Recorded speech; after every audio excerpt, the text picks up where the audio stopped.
Hey everybody, now you're probably wondering, Stevie, where's your hot face been all this, time? Well, I'm here to explain things. It's been about like five days, I guess, since I haven't been doing a video, or 5 days, whatever, doesn't matter. Sorry about that. I've been sick. Um, like I was sick. Like I've been sick kind of this week. Um, there were times where I stayed home from school, like Tuesday, Wednesday, and Thursday. I stayed home from school where I could have made a video because sometimes when I'm sick, I usually still make videos. But I was like, you know what? I just gotta feel better. So I got some rest. Kept feeling better. I was introduced to Nostalgia Critic. He's a hilarious critic. Anyway, I'm feeling a lot better than I was for the past couple days. I'm back, and I haven't done my vlog.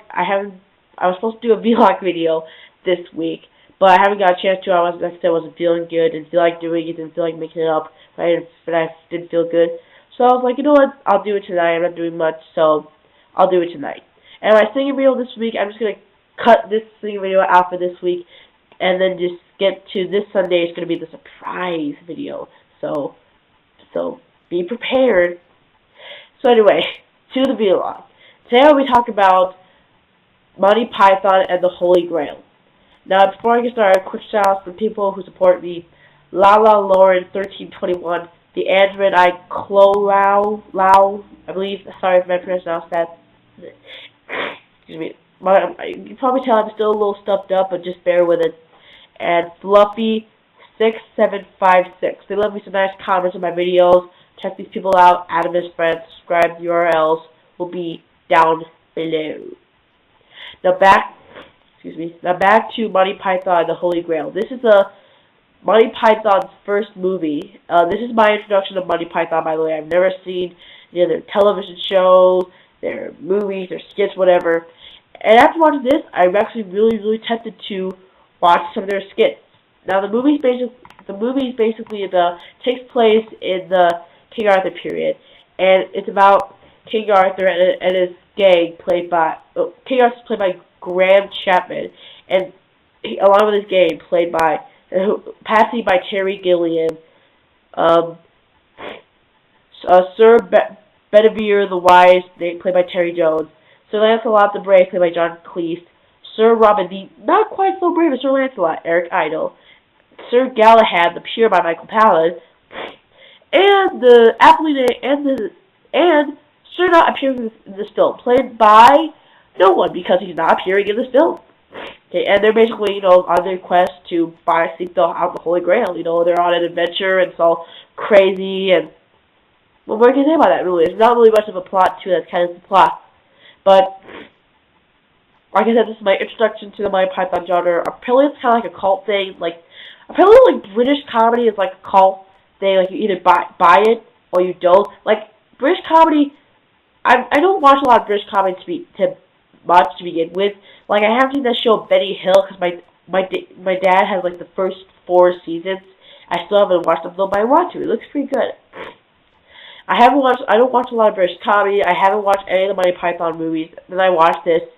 Like I said, I'm really tempted to watch some other Monty Python's other things because remember last year I said Napoleon Dynamite was the funniest movie that I reviewed that year. It's not better than that.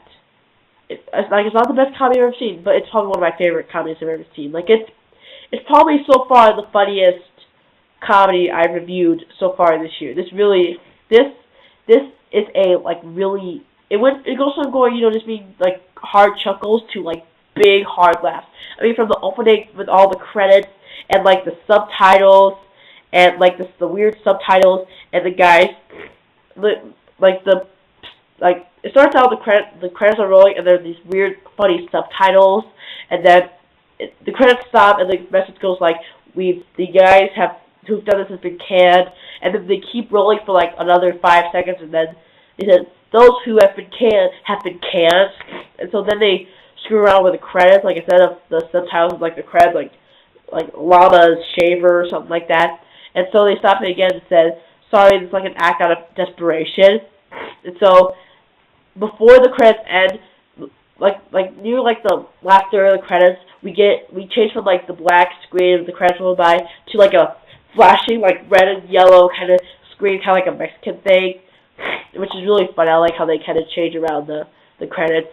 And then of course it starts out with the guy with King Arthur and the horse, which is not even a horse, it's like a coconut that they made together to make it sound like a horse, and just really silly after that. But the parts that made me really laughing really hard was when it's near the beginning where the King Arthur and Patsy go up against this guy who's like the masked guy who's trying to fight him all the time, and so King Arthur takes his sword and like cuts off like one of his arms, but he's still like flailing about trying to like punch him and stuff.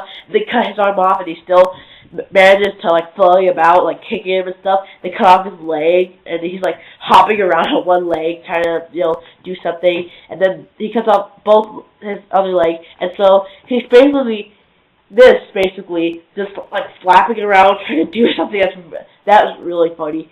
And I like the song, The Knights of the Round Table, where it's like dancing and all beating each other up and stuff. It's really funny. But the funniest laugh for me was it wasn't, I guess, it might not be funny to you, but it's funny to me. It's when that guy who likes to sing that's trapped in his bedroom and guarded by those stupid bodyguards who don't know crap, and King Arthur decides to go save him, and like he's rushing on through, and he starts off running, and then we get a pan shot of the guards, and he's still running in that same place, running towards it. Cut him again. He's still running in that same place towards the guys, and then we pan out again, and he's already there. Like he was just like almost like he had a dummy there running, and then so that he was like, okay, see ya, and then ran across like Speedy Gonzales. That might not sound funny to you, but it's funny to me. And if you watch the movie, which I highly recommend you do, it might be funny to you. And I think all the actors did a great job. Terry Gilliam, not only did he was one of the stars in here, he directed it along with Terry Jones. And Terry Gilliam apparently made a lot of really weird movies, or very inventive or like strange movies. Basically, none of them I've seen. Basically, I mean, he made Brazil, The Adventures of Baron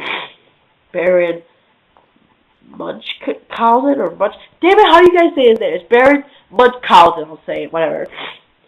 The Fisher King, 12 Monkeys, Fear and Loathing in Las Vegas, Thailand. Which Thailand, I'm sorry to say, ain't the chosen one, but it doesn't look all that good. If you guys see Thailand, let me know how it is down below. I want to know, because Ain't the Chosen One was ranting and raving about how great it was. It doesn't look all that good, but whatever. I haven't seen the movie yet. And this one that was Heath Ledger's last movie, rest in peace, you were awesome as a Joker. The Imaginarium of Dr. Parnassus, which came out 2 years ago. Which looks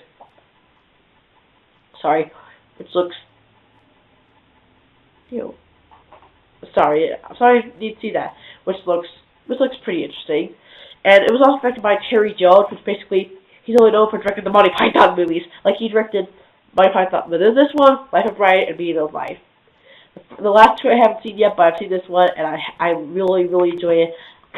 And the script is really good. I think all the actors wrote the script. They did a fantastic job.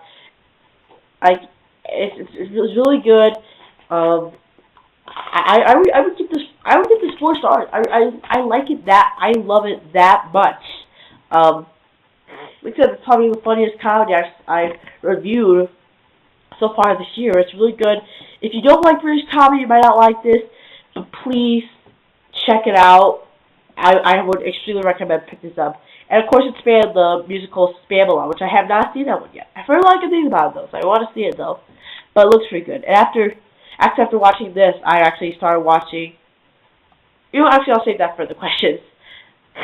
For the questions down below. 1, have you seen this movie? 2, do you like it?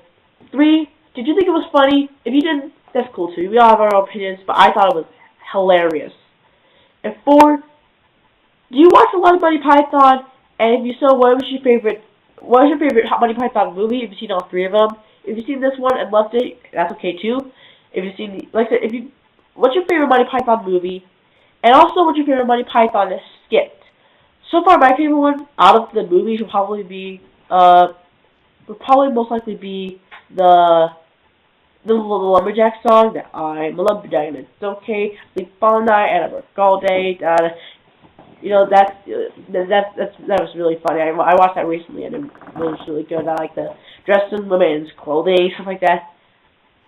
Well, I guess that's it. See ya. Bye.